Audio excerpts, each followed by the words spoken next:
Welcome to Goulet Q&A episode number 190. I am Brian Goulet of gouletpens.com. And I thank you for joining me again, or if it's the first time, maybe you're just like, 190 sounds like the right number. I think I'm going to start watching this thing. Welcome if it is your first time. Actually, if it is your first time ever seeing one of these, leave a comment on YouTube. I would love to see it, give you a heads up. All right, well, been kind of busy the last couple of weeks. We had Fountain Pen Day Friday last week, which was awesome. So much engagement, people sharing stuff, just looking on social, Instagram, Twitter, everywhere.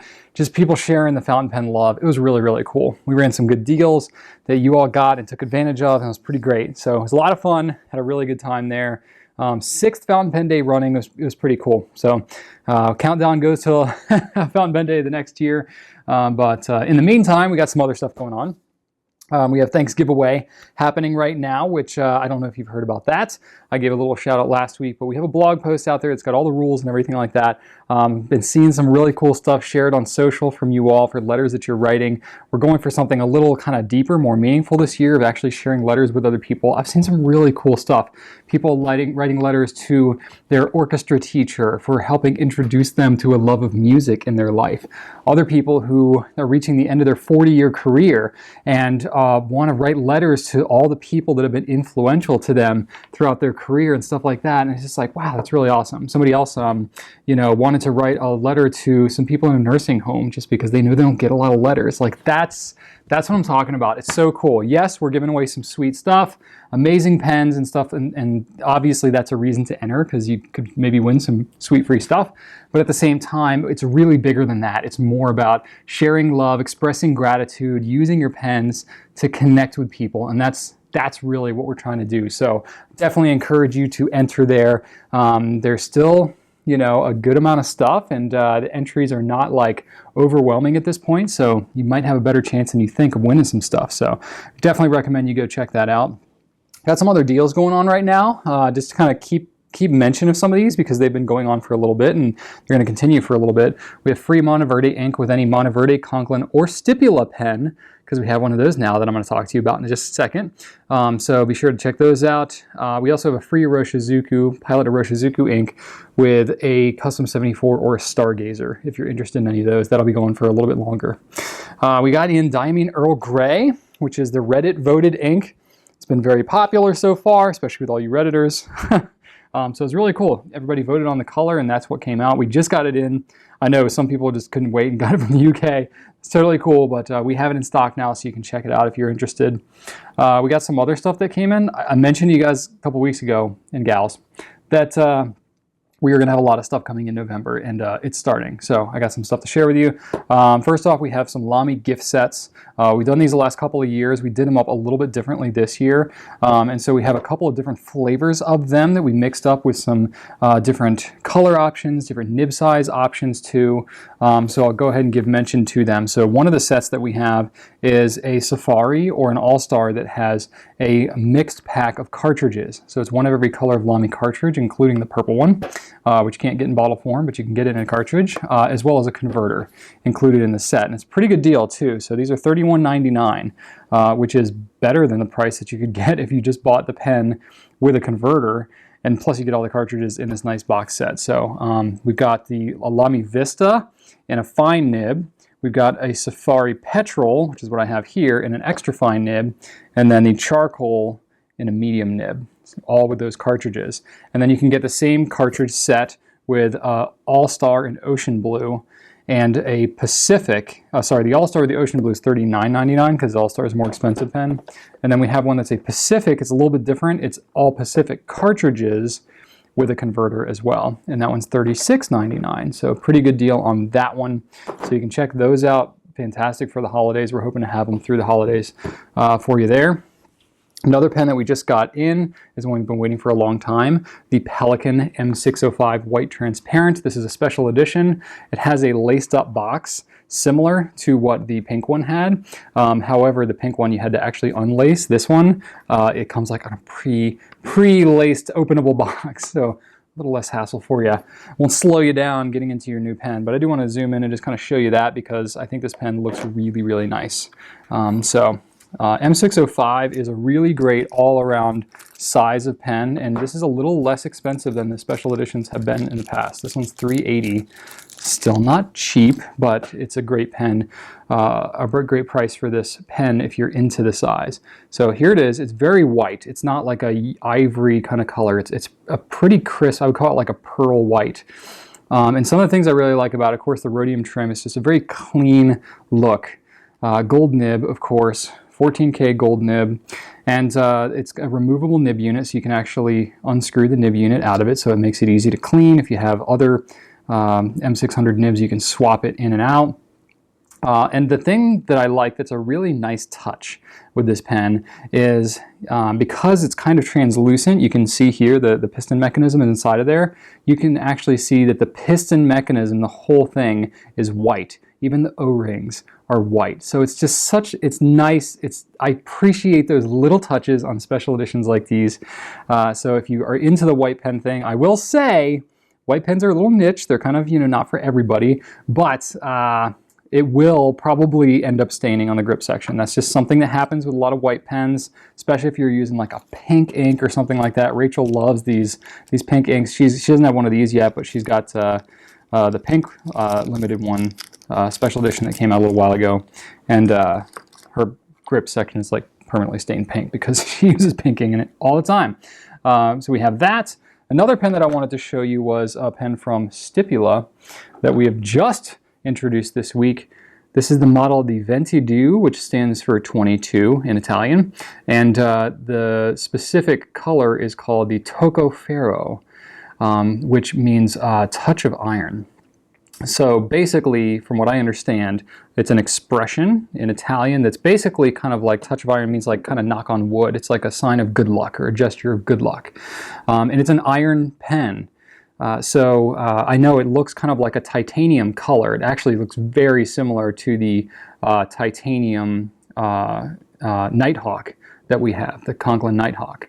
But anyway, this one, it is iron, but they went with the component that turned it more this kind of gray color so that it wouldn't rust, because they made a previous model that was a sample that was like more of a pure kind of that orange color iron, but they said it rusted out like so fast. So this one should be good. I've had this sample for a little while. Has not patinaed or anything like that, so I think it's going to stay looking good. They went with an orange ink window here because it's that, forged in iron, the fire kind of look. So the orange, I think, is going to be a little divisive. I know it has been around our Goulet office here. Not to generalize, but I think most of the dudes have been like, oh yeah, that's cool. And most of the ladies have been like, not sure about that. It's not completely that way, but that seems to be based on our small sample test here. But anyway, either way, it's a pretty sweet pen. $188, which is not bad. It's a steel nib pen, so it's a little bit on the upper range for most steel nibs, but it's a piston filling pen. Really, really solid feel to it. And if you're familiar at all, I mean, we never carried this pen, but the Stipula Vado, it's not available anymore, but it was around for a couple of years. It's very similar to that. If it looks familiar, it's a little bit longer. It's heftier for sure because of the metal. But one of the biggest differences on the Vado is it had a smaller nib. So this one, the Tocco Ferro, has a number 6 size nib, which is great because it's just a solid writer. Bach makes these nibs, and from what I've tested with them so far, they perform very well. Really solid pen. They're limited edition. They're only making 351 of these. So if you're interested in those, you can check them out on our site. We have it available in a fine, medium, and a 1.1 stub. Okay. Something else that I've got is new Diamond Shimmertastic inks. I know you're like, how could there be any more? But because they've come out with so many, but they came out with 10 more. So there's Wine Divine, Spearmint Diva, Golden Ivy, Frosted Orchid, Firefly, Electric Pink, Cobalt Jazz, Citrus Ice, Arctic Blue, and Arabian Nights. All of them, all new on our site this week. And I was looking at them while Rachel was swapping them off, and I was like, dang, these all actually look really good. Like, there's no that I'm like, that one's not so much. Like, they all look really good. Nice level of saturation on the sheen, and really good color combinations. Colors are nice, bright, and vibrant. Like, the electric pink is surprisingly, I like that a lot. Cobalt Jazz is, of course, amazing. And I'm really digging them. I'm really digging them all. So you can check those out. On our site, we have swabs, samples, and bottles of all of those. And we've got more stuff to come. The month has only begun, so be on the lookout for that. Other stuff which is going to be on the way. should be an interesting month in November. Lots of excitement going on in the pen world. All right, so let's get to the questions for this week, shall we? First one I have is pen and writing questions. I got like all pen and writings and then like one little business question at the end. So everybody's thinking about pens right now. From leatherpaperpens on Instagram, can you describe where the TWSBI nibs fall? Like, are they closer to Japanese nibs like Pilot or German nibs such as lamy? This is something I get asked a lot. My team gets asked about it a lot. The Nib Nook is definitely a good way to help. And I can say, you know, it depends a little bit on the model, because, you know, TWSBI uses 3 different sizes of nibs, you know, things like Pilot and lamy, like they have different nibs too. But we can generalize a little bit, and the easiest way I can say is they're going to write like German nibs, because TWSBI uses German nibs. They use JOWO, which is a German company. That's the same company that we use for the Goulet nibs. Bunch of other manufacturers use JOWO nibs. Really good reputation on those. That TWSBI used to use Bach earlier. It's been several years since they have, which is also a German company. So pretty much no matter whether you're talking about like TWSBI of old, modern TWSBI, it's all going to be German-made nibs. So I know it's a little confusing because they're a Taiwanese company, and you tend to think like Asian pens, Asian nibs. That's not necessarily the case here. So TWSBI is going to write much more like a lamy than it will a Pilot. Now, of course, that's going to depend a little bit on the model and nib size and stuff like that. That's where the Nib Nook tool can really help, because I've done writing samples of all of them, so you can get an idea of what's going on. But in general, I will say, when you're talking about different nibs and stuff like that, most fountain pen nibs are either going to come from Japan, which is basically the Japanese companies. They're not really making nibs to sell for other companies to use. You know, think about Pilot, Platinum, and Sailor. They're really just making their own nibs, and they may use nibs like maybe Nikaya or some other like small Asian brands, but really pretty much they're pretty insular, and they're just making pens, nibs for their own brands. It's a little bit different like in Europe, right? So the German companies, Bach and JOWO, they're making nibs for, you know, for sale for other companies to use. So, you know, brands like Visconti, you know, Stipula, you know, they may use ones, and of course, like smaller brands, you think about like Edison, you know, Goulet nibs, stuff like that. We're going to source them out from a nib manufacturer. We don't have the resources to make our own nibs. So it's much more common to have pens that are either made in Japan, maybe elsewhere in Asia, like China or India. Those tend to be on lower price pens, and then you know, Germany, pretty much. There's some exceptions in there, like there's some companies like, you know, I think about Aurora and some of the Stipula nibs, they make those themselves. You know, some of the Italian brands make their own nibs, but a lot of companies are sourcing them out from other people because it's expensive and time consuming, and it requires super specialized equipment. It just doesn't make sense for a company that's only of a certain size to manufacture their own nibs. So they'll source them out from somebody that has more of that expertise. But I think that pretty much covers most of it. Yeah, so TWSBI will write more similar to European brands. Check out the Nib Nook. Boom. All right, Diane W on Facebook asked, does it take time and usage for a flex pen to really show off its flex characteristics? So yes, I know that flex is a much talked about thing, especially it's a very appealing thing, as there's a lot of hand lettering and stuff like that going on Instagram, and everybody wants to get into it. One of the biggest things I hear about is people that don't use a lot of flex pens. They try one or get one, especially a Noodler's stainless steel, like a firmer flex, and they go like, this thing doesn't work right, and then we get questions about like, does it need to break in? Does it whatever, and or like something's wrong with my pen, it's not flexing as much. It's like, well, so I'll dissect this just a little bit. I am by no means like the flex expert. Okay, like I have knowledge of a bunch of different pens. I've used them, but I'm not a hand lettering person. I don't have like a great vast knowledge of vintage flex pens and stuff like that. So I'll give you kind of my basic understanding of it, and that should give you at least enough to kind of stumble me through this question. But the answer is kind of yes and no. Like it's really going to depend on the pen itself. I think specifically Noodler's ends up being the introduction for a lot of flex pens for people just because of the price. Like you know, you get in like the $14 to $23 range, and that's really accessible to a lot of people. It's exactly why Noodler's came out with those pens.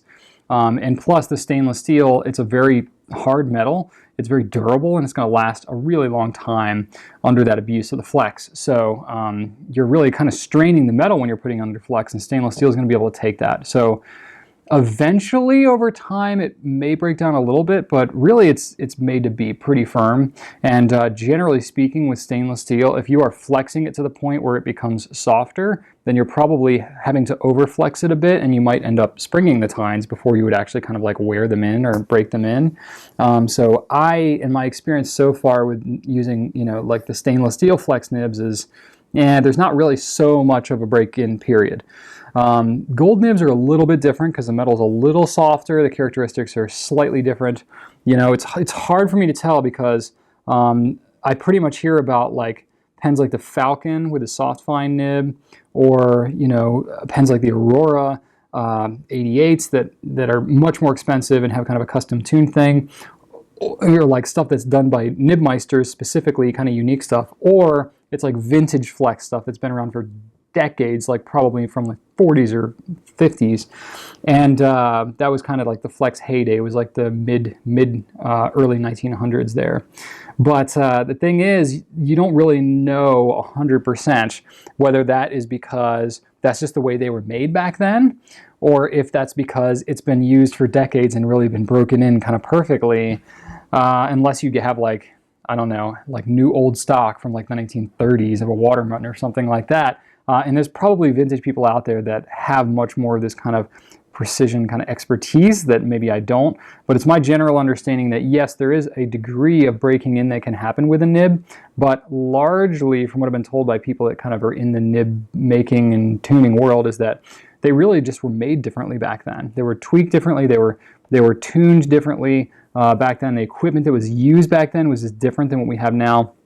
The characteristics of the gold and stuff like that, it's just not the same anymore. So that's part of why like you can't really maybe say get vintage flex like you used to. And then I think perhaps there's a small element of maybe nibs having been broken in over time. It's really hard for me to say because I don't have like good scientific proof of that being the case. But I think for kind of the purpose of the question that you're asking, if you're looking to buy, say, maybe a modern flex, which is all the stuff that I deal with, right?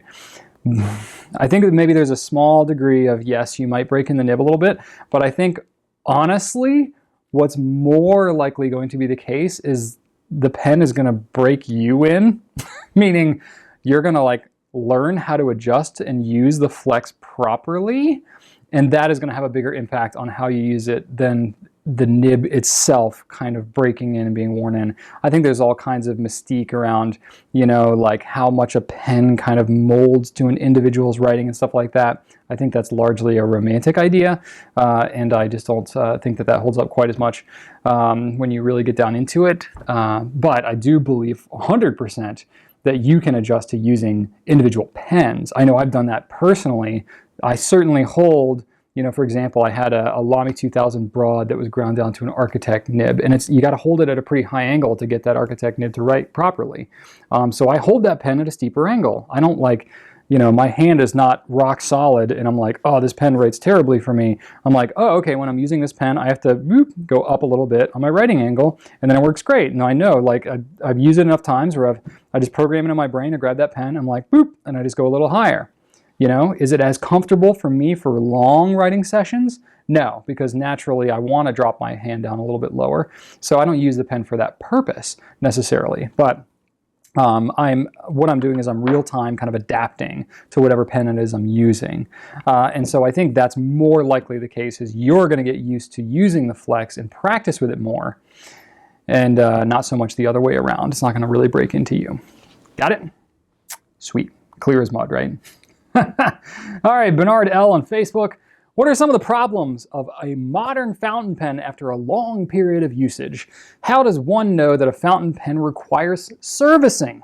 Okay, it's a super general question, but I kind of wanted to answer it because I like to get into kind of pen maintenance questions every now and then. To cover the basics here, check out Fountain Pen 101, Pen Cleaning and Maintenance. You can see a much heavier version of Brian Goulet answering that question and talking about it in somewhat of a rambly fashion, but hey, the content still holds up, so we'll see.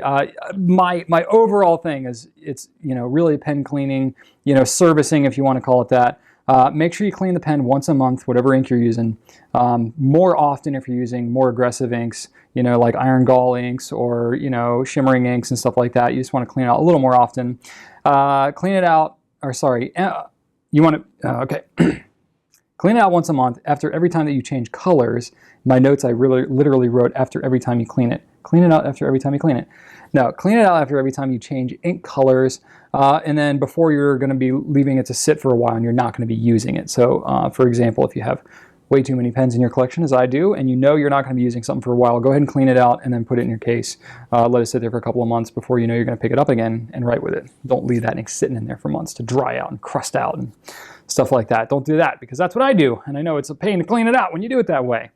So as far as like actual servicing, you do that and you're pretty much going to be good. Converters are going to fail if you have a cartridge converter pen eventually. It's just going to happen. They're not like the most hardcore, robust pieces of equipment in the world, but they're replaceable, and that's part of the beauty of having a converter, is you can take them in and out, and part of what fails is usually the part that connects it. If it's not the piston itself, it's usually the part that grabs on, and that's just part of having a replaceable thing, is you'll need to replace it every now and then, so you just do that whenever as you need to. More complicated filling mechanisms are a little different. If you have like a piston fill or vacuum filler or something like that, it's really on an as-needed basis. You might need to grease it up a little bit. Some pens that's easier to do than others, especially when you get into pistons, you get into some higher end, limited edition type things. They don't really like people taking those pens apart so much. It gets a little harder to grease those. You can use more lubricated inks and you can do stuff like that. I think part of it, honestly, is, most limited edition pens, they don't think people are going to use those as daily writers necessarily. So they're not really making those things to be like fully user disassemblable and stuff like that. Generally speaking, I think that is becoming a different story. I think the modern collector is using their pens daily. I know I represent that group, and a lot of you who follow Goulet Pens here are whatever pen you buy, if you pay $1,000 for a pen, you're gonna friggin' use that thing. You know what I mean? So it's like crazy to you that you can't like take it apart and grease the piston, because that's so obvious. But that is kind of a newer kind of shift in mentality from where things were in the 90s, 2000s, etc. So that's something that as I'm talking to manufacturers, I'm like, hey, people want to maintain their stuff. They want to be able to do that, and it makes sense because, people that are into the hobby now are a little more knowledgeable about it than they used to be, maybe. So anyway, that was a little bit of a tangent. So pistons might need regreasing, other things like that. There's really not too much to worry about it beyond that. Other than that, it's pretty much, just make sure you keep the pen generally clean, wipe it off when there's junk on it, and try not to drop it or crush it, or, don't keep it in your pocket with your keys and stuff like that. But, if you have a resin pen, I'm thinking about like, say you have an Edison pen that's like, a shiny resin, you may want to polish it up. Goulet polishing cloths, hey, could be a great option for you, right? Anyway. But generally just kind of keeping it clean, keeping it safe, carry it around. If you carry it around with you all the time, it's a little more fragile pen, and you're worried about it getting scratched. If it's got a matte black finish and you don't want to get it all scratched up, maybe keep it in a little case or a pouch or something like that as you carry it with you. But really beyond that, it's pretty much just once something breaks, then you need to get it repaired or serviced or replace the part or whatever. And that's going to vary depending on what the pen is.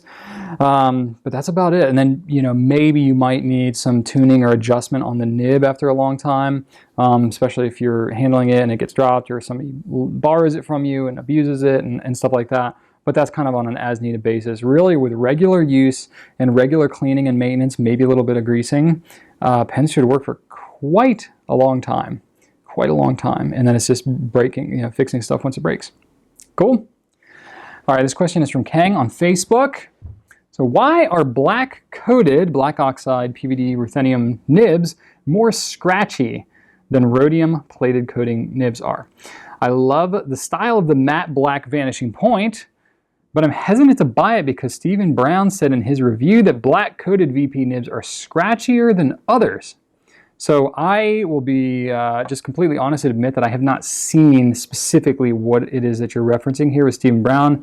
Stephen's my boy. He definitely knows his stuff when it comes to pens. So I trust a lot of his judgment when it's on there. I'm going to speak more from my own thing. I don't know exactly what he said, so I don't know if maybe you heard a piece of it or that was actually what he said. I don't know. But I can say, kind of representing Pilot a little bit as a retailer and having had a lot of experience with them, I asked my whole team, both media side, like social media side, as well as customer care.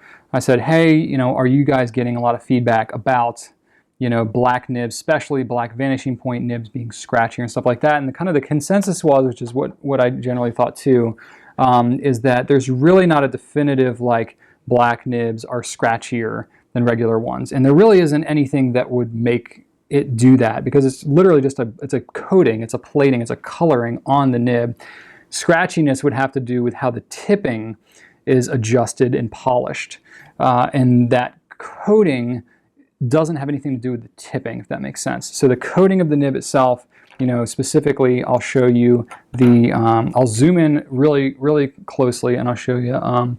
This is the seasonal premiere that we just had for the fall. They're all gone now, but I can show you what's going on because it's a black nib. This nib is made by Yovo, and it's got the black coating on it. So it's a stainless steel nib with a black coating, but when you look at the tipping, you can see that the tipping is actually silver, right? So what happens is they coat these nibs, they have the tipping on here, and then they polish it up after the fact. So that thing is going to be tuned and polished and all that, just like any other nib would. So the fact that it's black colored has absolutely nothing to do with how it's actually going to write. And that's generally the consensus too. Now, it's not to say that some manufacturers couldn't possibly mix up the order a little bit, end up doing the plating and tuning, the tuning and all that, and then plate it after the fact and leave the black plating over top of the tipping of the nib. That might affect it a little bit. And I don't think that that's very common that happens, but I'm not to say that it couldn't. So there could be some pens out there, for speaking very generally about pens with black nibs, it's possible that could be the case. I just don't see that really as much and across most brands.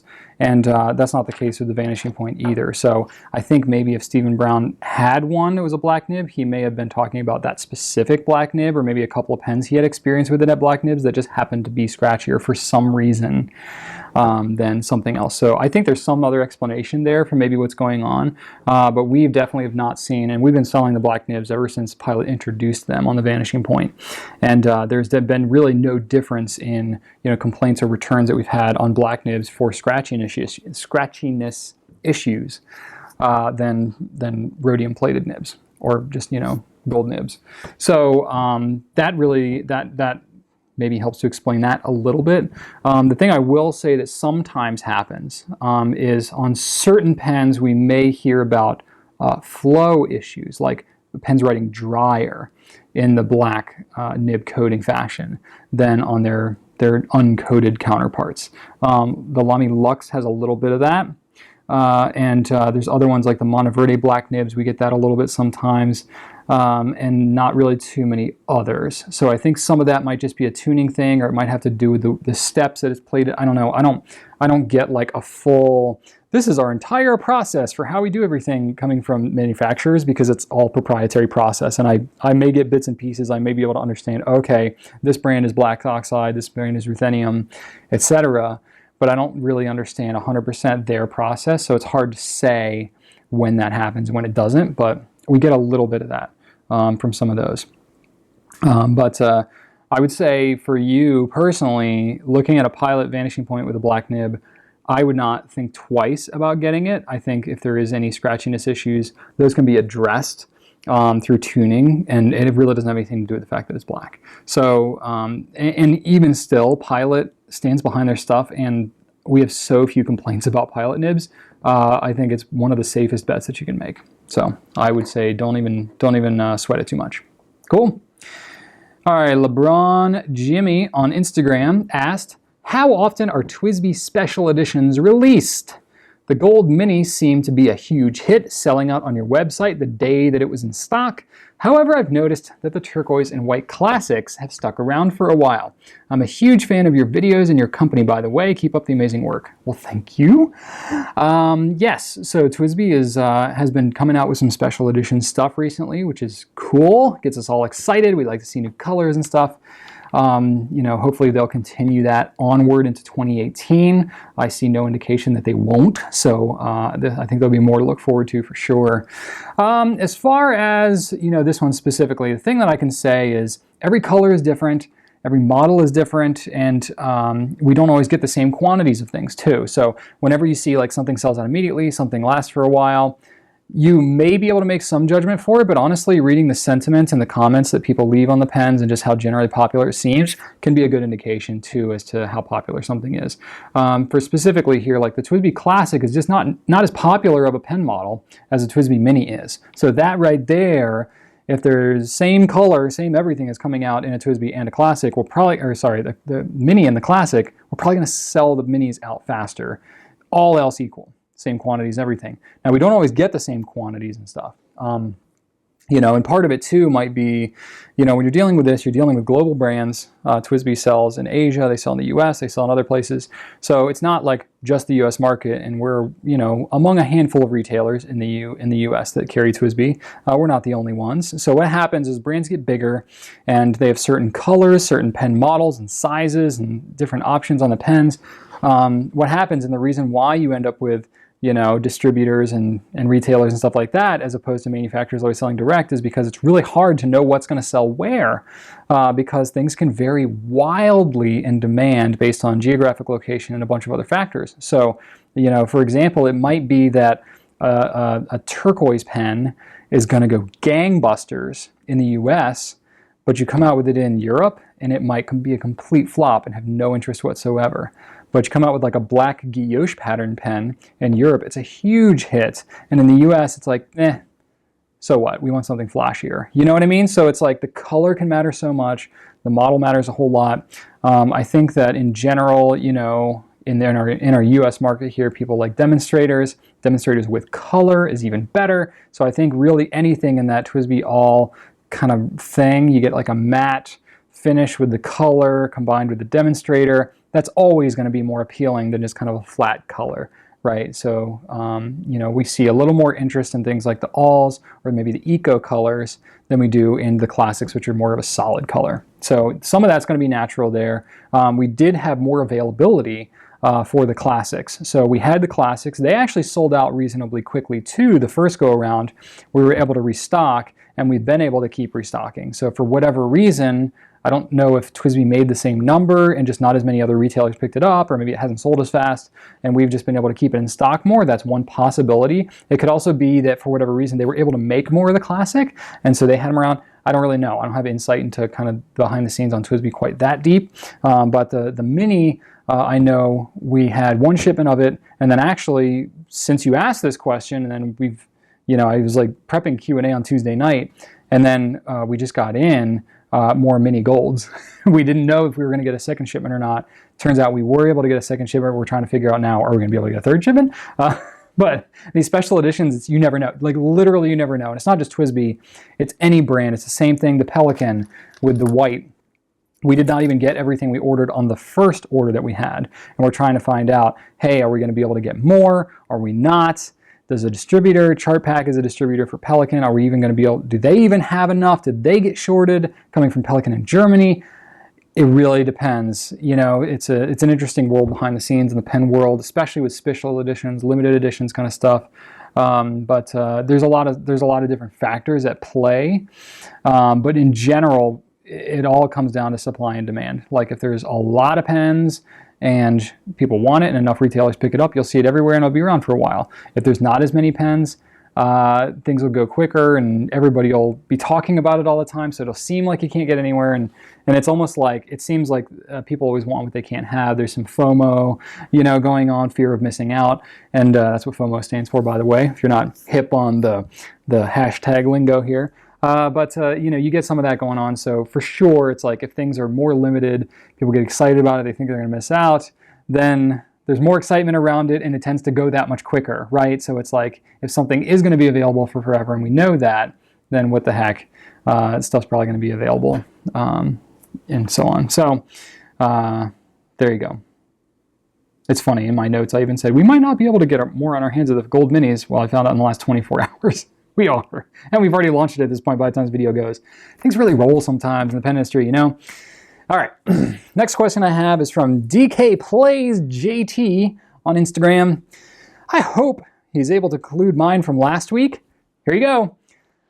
I would appreciate his thoughts on the Pilot Metal Falcon, he being me, I think, I appreciate his thoughts on the Pilot Metal Falcon soft medium as a lifetime pen, and how it rates as a buttery smooth writer for long note-taking sessions with a Con 70 adapter. I like the fact that it has a metal body. I purchased a Platinum 3776, but the resin body worried me a bit as a daily carry, and yet also as a lifetimer. Thank you for being an awesome company. Your values and customer care policies are simply the best that I have ever, all caps, encountered. Simply outstanding. Well, thank you. I'm gonna be honest. Part of me wanting to take this question was because you flattered me so much. Not really. No, it's because you said you included it last week. I try to accommodate where I can. I know there's just so many questions in Q&A each week that I can't get to them all, and I apologize. But I thought this one was pretty interesting, and it's, you know, I sometimes answer like really broad, kind of generalized Q&A questions, and sometimes I need to get super granular. So today I'm going to get super granular on a pen that I don't often talk a lot about, which is the Metal Falcon. So I went ahead and grabbed a Metal Falcon off the shelf. Pilot Metal Falcon. I'll zoom in a little bit, show off the pen a little. This is my favorite color of it, the burgundy one. So the Metal Falcon is very similar to the Resin Falcon. It's slightly larger. It's got the same grip section, actually. You can take the grip section and unscrew it right off of this pen, and you can swap the thing right onto a Resin Falcon. Of course, the Resin Falcon, the body's not as long, so it won't accommodate the Con 70 converter, which may or may not be a plus or minus to you, but I do like the Con 70. It's one huge plus for the Metal Falcon for me. But the nibs are exactly the same, still screw cap and push to post and all that same good stuff. Similar styling, same kind of clip and all that kind of stuff. But of course it's metal, so it's a little heavier. It's got a nice kind of shiny metal finish on it. A couple different colors, burgundy, black, blue, etc. There's a brown one. I don't think we carry the brown one anymore. We used to, but nice pen, large overall. I think if you like metal pens and you're shopping for a good kind of daily writer, lifetime pen, so to speak, I do think this is a fantastic pen and a serious contender. The soft medium too, I mean, if you're trying to go for like maximum flexibility and utility there, the soft medium may be a little too broad for you. But if you're going for a good daily writer and you want something that's got a little bit of wetness to it, has some softness as you write, but you're not going for great line variation, nothing beats that soft medium in my opinion. I've got a Falcon, not a metal one, but I've got a Resin Falcon with a soft medium, and I think it's a fantastic daily writer. It really is. So I would definitely highly recommend considering it. I think it's worthwhile. Now, comparing it to a 3776 is more interesting because I think, especially here in the US, we tend to associate heavier, heftier things with better quality or more durable. Sometimes that's the case. You know, obviously metal versus plastic, for lack of a better term, is going to be more durable. But at the same time, it's not necessarily a better lifetime pen for anybody. You think about like vintage pens, a lot of them are plastic and more crude versions of plastic, like not as highly engineered as the plastics we have today. So yeah, they can last for a long time, like several lifetimes, by being a plastic pen. So I think it's a matter of personal preference. Certainly there are some plastic pens that are not as durable and wouldn't hold up quite as well. But the platinum ones, I would say, fall into more into that lifetime category. This is the Platinum Nice Lilas, which was a special edition, and the new Nice Lavande, which is similar but is going to be a light purple, is going to be coming out here fairly soon. I just don't have that one to show you. But as far as an overall pen, you know, it's not going to have a soft nib. The Platinum, I mean, you can get a soft nib sometimes on some of these pens, and I actually have a medium nib on this one here. But the Metal Falcon and the nib is going to be a little bit softer. As far as the durability of the pen and stuff like that, I wouldn't sweat that too much. You know, obviously if you drop this thing on asphalt, you might get a little more damage to your plastic one than your metal one. But even still, I think that both are worth consideration. I think that you should use your 3776 as much as you can, be really happy with it. I think it's going to last you a really long time. But the Metal Falcon, I would say, is definitely a serious contender for a lifetime pen. It's not going to be for everybody. It's a little more higher end on the price range. You know, you're looking into like the mid 200s for that pen. It's basically about twice the price of a Resin Falcon, but it's a really great pen. And if you've got the money and you've got the interest, I would absolutely encourage you to consider the Metal Falcon. So hopefully that helps you a little bit, somewhat in making your decision there. And last but not least, I have a business question from Vinniekowalski on the blog. I've noticed, this is a long question, so bear with me, and I've paraphrased it a little bit because it was even longer before. I've noticed that at times you use some lingo that verges on office speak. For example, celebrating my team, reinforcing our values, etc. Terms that everyone can agree are unnecessary evil, and there are usually good intentions behind these sorts of buzzwords, but still I can imagine a new person coming on feeling like they're stepping into a cult if there's a lot of euphemistically holy buzzwords being used. Do you think there's a way to get the same communal buy-in to a company culture without the use of buzzwords? Or is this just an automatic part of the paradigm-shifting, disruptive, relentless focus on our customer and our people? See what I did there? Oh, Vinny. This is a good question. I thought this was kind of fun. So it's interesting too. It kind of talks a little bit about business, but it's kind of broader than that. I've definitely spent some time looking at like stuff people say and, you know, funny or die type things where they're making fun of office lingo and stuff like that. I think it's quite funny. You know, think about Office Space, classic movie. That thing is almost 20 years old now. I can't believe it. But, you know, good stuff around there about certain lingo and stuff. You know, and it's really interesting because you're saying that kind of stuff and it's like, I don't even realize when I'm saying that kind of stuff, when I'm switching into like more business mode here, I don't even realize that I'm saying that kind of stuff because it's kind of an inherent part of my lingo. And I think that's, you know, that's just the thing. So I'm gonna say that, you know, pretty much with any tight-knit culture, which we definitely have here, we built a very intentional culture at Goulet. Part of that is the fact that just we've spent a lot of time doing that and we wanted to have kind of that tight-knit feel, but also I think part of that too is a reflection of the fountain pen community and the culture, that tight-knit culture that there is within kind of a niche hobby culture like you have in fountain pens. So I think the companies that tend to really get the fountain pen community tend to kind of be a little quirky and a little kind of close-knit themselves. And I think we're maybe somewhat of a reflection of that. I think lingo and buzzwords themselves aren't inherently bad. But I think they can be abused. They can become platitudinal. They can become kind of hollow. They can become somewhat shallow and cliquish and things like that. I think, you know, specifically about, oh gosh, there's so many, you know, I think about like How I Met Your Mother. If you ever watched that TV show, you know, Barney Stinson would have all kinds of like things. I think about like the episode where he put together his video resume and he was just making up words like, oh gosh, if I can remember off the top of my head, what the word was. Oh, dang it. If any of you have ever seen it before, you're going to know what I'm talking about. Yeah, like possimpable and stuff like that. Or like, you know, watching 30 Rock. I actually watch a good number of these shows that kind of make fun of business things. Like 30 Rock, you know, Jack Donaghy saying like innovention and stuff like that. You know, it's like, it's definitely, there's somewhere In Good Company is a movie. Another movie that's one of my favorite ones where he talks about, you know, synergy. And he's got like this hand gesture that's like synergy and stuff like that. And it's just like, oh my gosh, some of these things are like, oh, eye roll kind of thing. And I definitely think it can go that way for sure. You know, if you talk about like lean and agile, and let's parking lot that idea, and let's, you know, you can become just kind of a string of lingo where it becomes kind of weird like that. But I think any kind of tight-knit, you know, efficient organization that has a strong culture, good or bad, is going to have lingo in it. And I think, you know, if you want to like really break it down into like human psyche, think about like your family. You know what I mean? Like even just like your immediate family.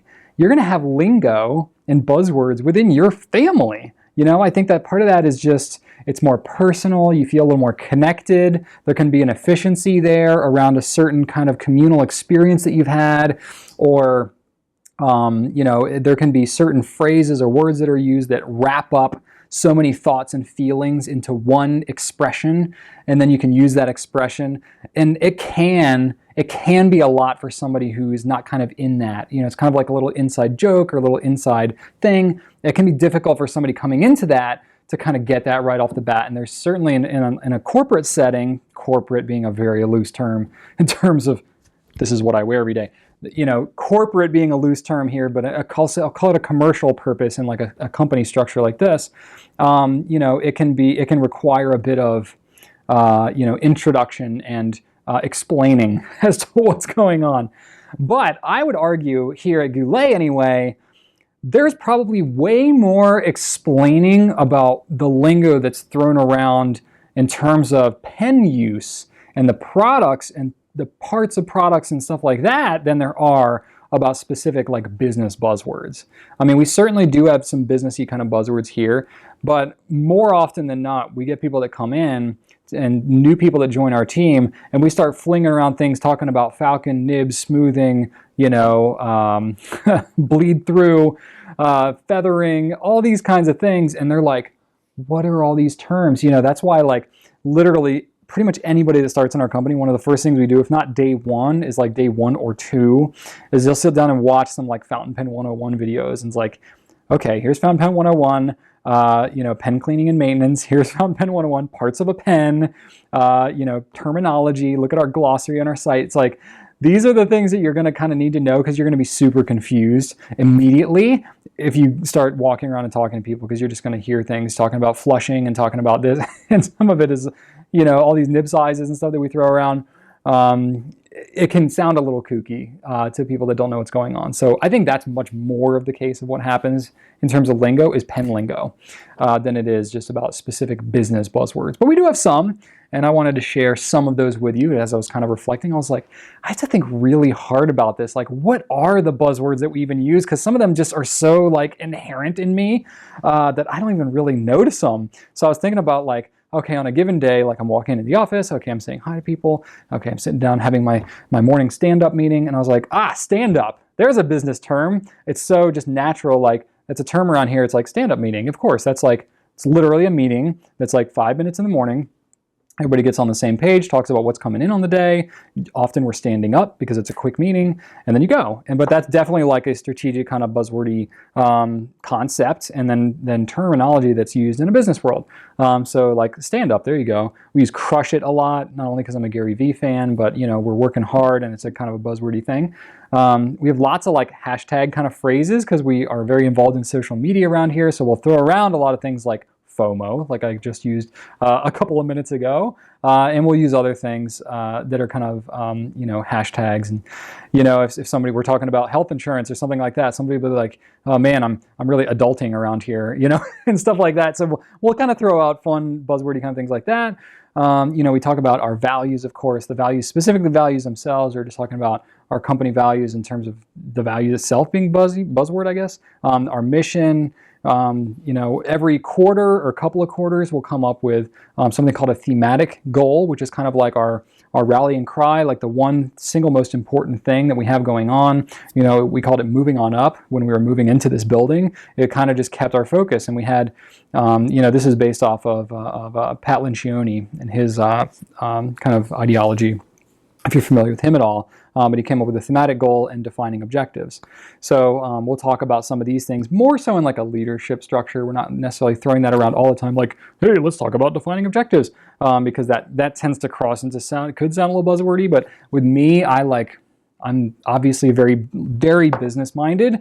I don't literally, this may come as a shock to you, but I don't just get to sit around and play with pens for like 8 hours a day. I always enjoy when I get to break out pens, and part of why I love Q&A is because I get to play with stuff and I get to talk about pens. But most of the time, I'm dealing with health insurance quote options and, cyber liability policies and, website bug fixes and, terms for different vendor payments and all this type of stuff. It takes a lot to run business things, behind the scenes. And so for me, the terminology just kind of flows out a little more naturally. And part of that too is for like the other things like our company values and that kind of stuff. Like I represent a lot of that. I kind of live and breathe that. So for me, I study that kind of stuff and I live it out so much that it just kind of flows out of me where I may not even recognize I'm saying it. So things like thematic goals that we have, defining objectives. One terminology that we use here is team member instead of employee or worker. team member, because we have such a team-oriented atmosphere here. So team member is a phrase that'll flow off a lot. Stand-up meeting, I already mentioned that. Ad hoc, we'll have that. If we might have a meeting, it's like, oh my gosh, we've got this new pen that's coming out. Example, the Tocofero. It's like, we decided really not long ago that we were going to have this pen. So it's like, oh, okay, well, we have our regular kind of meeting structure, but it's like, oh, okay, we're going to need to button up some details on this pen before the next regular meeting we have next week. So let's have an ad hoc meeting specifically with these 3 people, and we'll figure out the details for 20 minutes, and then we'll be good. So we'll throw around ad hoc a lot, and that literally just means ad hoc, like it's something that comes up, and you do it when it's not planned. So we'll have that around certain meetings. Other meetings we'll have tactical meetings and strategic meetings. Part of that is to give more context around meetings. This is more Pat Lencioni type speak in his book, Death by Meeting, or The Advantage, which he kind of summarizes what was in Death by Meeting. But literally breaking out the context of different meetings. Part of what he says makes meetings so boring and makes them so confusing and ineffective is the fact that it's such a mishmash of different topics going on that what you actually need to do is have more meetings, but have them be shorter and more focused with specific purposes. So what it is all our different teams here, we'll have weekly meetings that we call tactical meetings. It's literally like, okay, the Tocofero arrived, we're going to launch it on Wednesday, because that's when we did. So we might have this meeting on Tuesday and be like, hey, this pen is launching tomorrow. How's the photography going? Okay, you got it done. Great. You just need to export it. Okay, you're going to put it in that folder. Great. Okay, Alex, you manage the website here. So you got those pictures now, and have we got the pricing right on the thing? Okay, cool, great. And the nib sizes, we're all good there. Brian, have you done a nib nook? No. Okay, well, make sure you do that. I'm speaking in actuality now, because I actually do need to nib nook this pen. It's like, okay, Brian needs to nook, that's all very tactical things. Whereas we have other meetings where it's much more strategic. That's like, hey, for example, Wednesday and Thursday this week, we've had, our rep from Coles of London, Visconti distributor in the US, and Pilot USA have both visited us. They, Coles of London, they went to Italy, and they're coming back with a preview of some of what's going to be available from Visconti in 2018. So we are going to gather that information, and then we're going to have a strategic meeting to talk about, okay, here are some pens. Oh, this $5,000 pen that, is covered in diamonds. Maybe not our crowd. So strategically, that may not be the right decision for us. And they want to have a, 5,000 pen minimum buy. No, that's probably not the right choice for us. But this other one, they're coming out with a new color of Rembrandt. Let's talk about that one, or whatever. That's not a reality at all. But I'm just giving you an example of something that may be more of a strategic topic, right? Or it's like, hey, we have this pen. There's an opportunity for us to have an exclusive on it, but they need us to get X number of pens. Do we think we'd sell that many? It's a lot of money to tie up, yada, yada, yada. Those are more strategic things than, hey, have you exported the pictures yet and put it in the right folder, right? So that's another context. Other thing we have is one-on-ones. That's a type of meeting that we have. It's literally where, a direct leader will be with the person they support, and you'll sit down on a weekly basis and talk one-on-one. Hey, how you doing? How's your work? What's going on at home? How can I help? Those kind of things. I do that with all of my, all the direct managers, leaders that we have here. I do that with them, and they do that with their people too. So that's another one. Punt it is another one that we use. Literally, I like that. I think it's funny, because I literally visualize like Charlie Brown like kicking the football kind of thing, or trying to. But it's like, hey, we got this thing. Oh my gosh, we're trying to launch 19 products in one day. Okay, these 3, let's punt those, and we'll do them next week. So we'll throw that lingo around. Flesh it out is another one. Now that I think about it, it's kind of a weird phrase to use, but it's naturally just kind of what's come up in our team. But it's like, hey, we got this pen. We need to write a blog post for it. All right, let's. What are the details of this thing? I don't know. Let's flesh it out. Let's get the whole to-do list together of whatever. Service time is another one. We have a service week that we offer. So we give, after you've been here for a year, we give an extra paid week of time off to volunteer for whatever organization that you want. And so we, we'll use that. We'll talk about service time, service week, service day, whatever. So service is a big kind of lingo thing in our place. Low-hanging fruit is another one. It's like, that could be in terms of a product, of how easy it would be to promote or acquire, something like that. It could be, a marketing effort. Hey, I've got this blog post I want to put together. Oh yeah, the information, I already have a lot of it. It's low-hanging fruit. I could draft that together real easily, be really benefit to our customers. Boom, let's do that, as opposed to completely dreaming up some idea that would take tons and tons of time to produce. Not as much low-hanging. QBQ is another one. That's a book that was written by John Miller, and it's really about personal accountability. So that's kind of one phrasing that can be used, and we've had a bunch of people in our office read that. It's not like a required reading kind of thing. We've had a lot of people that just naturally been interested in that, so that's been kind of cool. So oftentimes we'll throw around the word QBQ, and that's really just like, for example, for us, that could be, hey, we got this amazing new product. This, for example, we got this Pelican white transparent M605. We placed an order for X number of them. We're getting a third of that or half of that. Okay, geez, well, we can't really do anything about that. Let's think about what we can actually do. Like, what can we do to help the situation? Okay, well, maybe we can see if we can get more. Let's ask as a follow-up. Let's see if we can change out nib sizes and get a different allocation to nib sizes. Maybe that would be, it's rather than just sitting there and complaining, being like, oh, I wish we could get more. QBQ is the idea of, hey, personal accountability, and just like, oh man, there's less traffic on our website this month. Dang, Amazon's taking it all. It's like, all right, what can we do? Boom. Okay, is there a different style of video? Could we maybe, boost some content on Facebook to try to get it in front of more people? Whatever, so it's like, it's that mentality. So QBQ is another thing. Slack is a program that we use a lot all the time, and Slack has kind of become a lingo too. So it's literally like, it's a method of internal communication that we use here. And so for us, it ends up being really handy. And it's like, hey, okay, we might be talking to somebody in person. I might be talking directly with maybe Christian. He's our inventory manager. So it's like, hey, we got this thing, the Toco Ferris. Oh, okay, great. How many of those did we get? Cool. All right, sweet. So we have them in-house. We know that we will be pretty good to launch. Hey, can you maybe Slack it out to the customer care team and just see if they'll be good to launch at 11 o'clock? And that just means like, hey, can you communicate digitally, not just verbally, so there's some written record of it and more people can see it. And so that's another one. And then the last one I have that was kind of top of mind for me, at least when I was preparing this last night, is shout out. So we'll talk and we'll be like, shout out is just literally like giving somebody some kind of public praise for doing something good. And we do that every week in our company meetings that we have on Tuesday mornings. We literally have a time where we do like value shout outs. We have a channel, an internal channel in our Slack that is Express Gratitude, and it's just where we shout out individuals and like, hey, so-and-so, I was super hungry and they had chocolate and they brought me chocolate and it just friggin' made my day, and so we'll say things like that on there.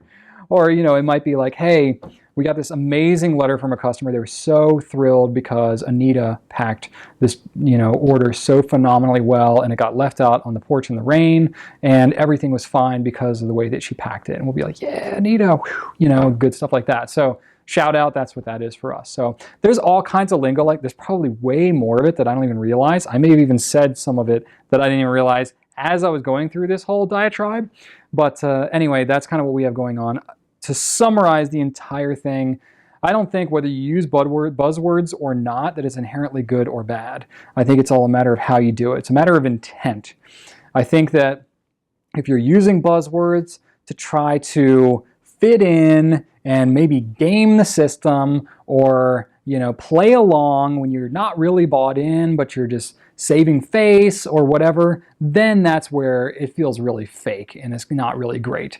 But if you genuinely have like kind of a family tight-knit atmosphere where it's like you have true shared experiences that are positive and you're actually having good communication, through the jargon that you use, yeah, I think it can totally be helpful. It can be very efficient, it can be really meaningful, and it can be, a way that just kind of gives you a different, closer feel to the culture that you have. So you can't necessarily look at it so objectively in terms of whether it's binary, good or bad. It all depends. Right? All right. That was a solid Q&A. I'm really happy with that one. I got a good question of the week this week. I've been really enjoying reading the feedback you guys have been leaving in the comments the last few weeks as I've been kind of asking some of these probing questions, and you've been giving me such amazing feedback. It's been fantastic to read. So I'm going to give you another one here, and one that I hope you can give me some really good, honest feedback. So my question of the week is not related to anything from this week's Q&A, but the question of the week is, what's one thing that Goulet Pens as a company, or that I, as the leader of the company or just the face or whatever, what's one thing that we could do here that would add more value to your fountain pen experience? Very well-rounded question. I'm not going to maybe give you too many suggestions, but it could be, hey, I really need free shipping. Hey, I really need more package set options. Hey, I really want a video on X pen. Hey, I really need a better way to test my inks. There could be a lot of different avenues that you could go. It could be product-based, education-based, business kind of oriented. I would just love whatever's kind of top of mind for you. Like, man, I would just love to have this, and this would help my overall pen experience so much. Hey, I would love to have a local meetup group. Hey, I would love if you hosted a pen show in Richmond. Hopefully it's not that one. That's a lot of work, but you know what I mean? Like, really go nuts. Take it wide, go deep, and I would just love to hear your feedback on that one. I think it would be really interesting to hear where your head is at, because part of the benefit of doing this whole thing is I get to engage with you, you get to engage back, and I get to read it. Like, that's so cool. It's so, like, we're just living in an era right now where you can do that in business, in a community. You can literally be sitting on your couch in your underwear in Australia, and I am here in my business attire in Virginia, and we can be engaging with each other back and forth like that. Like, that is just the coolest thing. So let's take advantage of that. So leave me some feedback. I would love to know what it is that you would like me to do, or like my team to do. And if we can do it, then we'll do it, and you'll be happy, and we'll be happy, and it'll be great. So leave all your comments there on YouTube, on Instagram, Facebook, Twitter, whatever, the blog, and I'll read it. Cool? All right. This has been a fun one. I hope you enjoy the rest of your weekend, the rest of your week, depending on when you're watching this. Be back next week for 191. I hope you've enjoyed this Q&A. You can check out a lot of the products I talked about on gouletpens.com, and be sure to leave some questions for next week too. Thanks so much for watching, and right on.